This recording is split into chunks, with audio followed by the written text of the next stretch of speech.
Aujourd'hui, on fait mémoire de frères Marie et Eugène, prêtres, carme des Chaux, un homme qui a vécu pendant des moments très difficiles en Europe pendant la guerre. Un homme, frère, prêtre, religieux, qui a donné son témoignage de vie contemplative, d'expérience de Dieu, d'oraison, et a appris à l'humanité tout entière.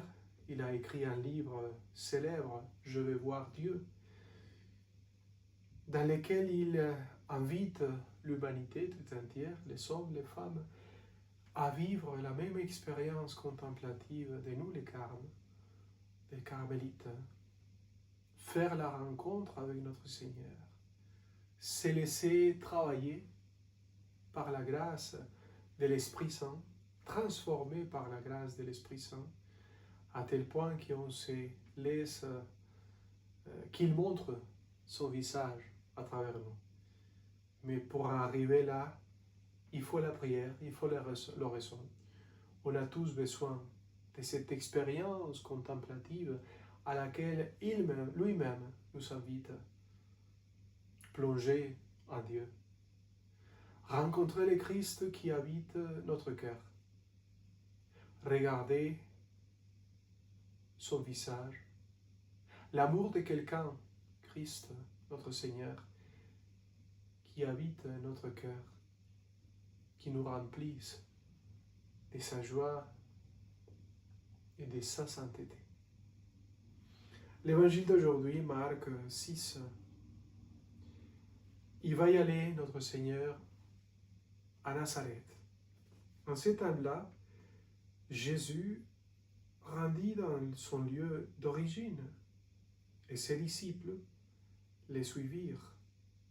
Les jours du sabbat, il s'est mis à enseigner dans la synagogue. De nombreux auditeurs, frappés d'étonnement, disaient « D'où cela lui vient-il? Quelle est cette sagesse qui lui a été donnée? Ces grands miracles qui se réalisent par ses mains? N'est pas le charpentier, les fils de Marie et les frères de Jacques, de José, de Judas, de Simon? Ces sœurs ne sont-elles pas ici, chez nous? » Et il était profondément choqué à ce sujet. Jésus leur disait, un prophète ne méprisait que dans son pays, sa parenté et sa maison. Et là, il ne pouvait pas accomplir aucun miracle. Il guérit seulement quelques malades en leur imposant les mains. Et il s'étonnait de leur manque de foi. Alors Jésus parcourait les villages d'alentour en enseignant. Acclamons la parole de Dieu. Louange à toi, Seigneur Jésus. L'expérience de notre Seigneur, aller chez lui, rencontrer les siens, rencontrer ceux qu'il connaissait depuis toujours. Et les gens, ses copains, ses amis, qui vont dire, non, c'est pas normal qu'il fasse cela. On le connaît depuis toujours. Il est charpentier lui-même, comme son papa. Ça c'est génial qu'il soit appelé charpentier, notre Seigneur Jésus, le Fils de Dieu. Dieu appelé charpentier. Et il l'était. On le connaît depuis toujours. On connaît sa maman. On connaît ses frères, c'est-à-dire sa famille, dans les langages, dans l'hébreu, frères et famille, on utilise la même expression. Et voilà, oui, ils ne vont pas croire. Ben non, c'est impossible. Il va être étonné qu'ils ne sont pas la foi, quoi. Il leur manque la foi. Ils ne vont pas avoir la confiance en lui. Ils ne vont pas croire en lui. Et quand même notre Seigneur est là. Il va même guérir quelques-uns. Et il n'a pas pu faire beaucoup plus. Très souvent, ça nous arrive à nous-mêmes. On est très fort pour être des juges et pour condamner ses propres frères, ceux qui sont avec nous. Ceux qui ont grandi dans la foi ou qu'on a connu quand ils ne savaient pas la foi. Très souvent, les pires ennemis, celui qui appartient à la propre famille, au propre village. Il y a quelque chose là, quoi. Il y a quelque chose qu'il faut guérir. Parce que quand on est comme ça, quand on est si méchant pour juger, condamner, punir, faire du mal à celui qui appartient à notre nature, à notre culture, à notre famille, à notre entourage, c'est quelque chose qui se passe. Très souvent, il faut demander à Dieu qu'il guérisse notre cœur. Parce que très souvent, on se déteste soi-même et on déteste ceux qui nous appartiennent, ceux qui sont avec nous. Et là, il y a quelque chose.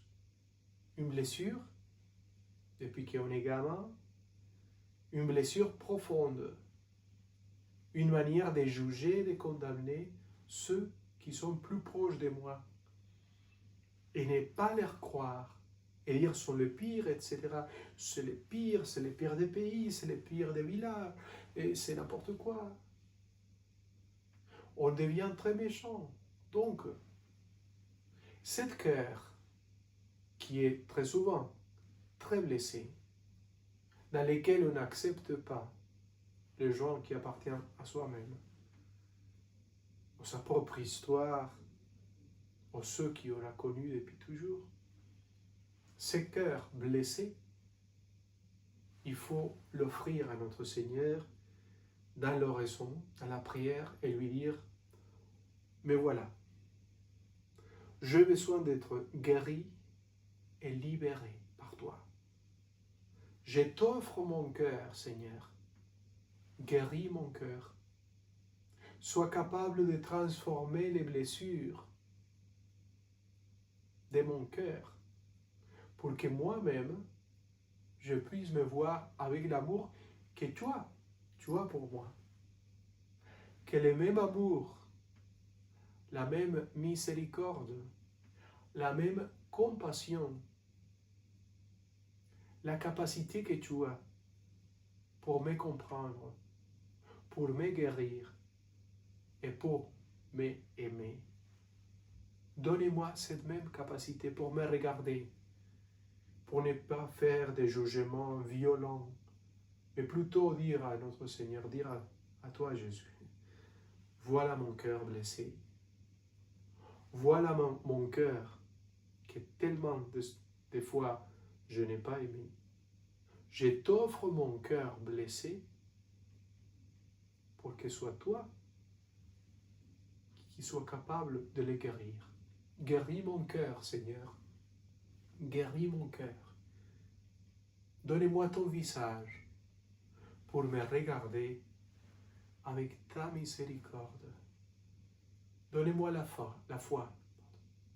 Donnez-moi la confiance pour savoir que toi, tu es ici, aux profondeurs de moi-même, en train de transformer, guérir et libérer mon cœur.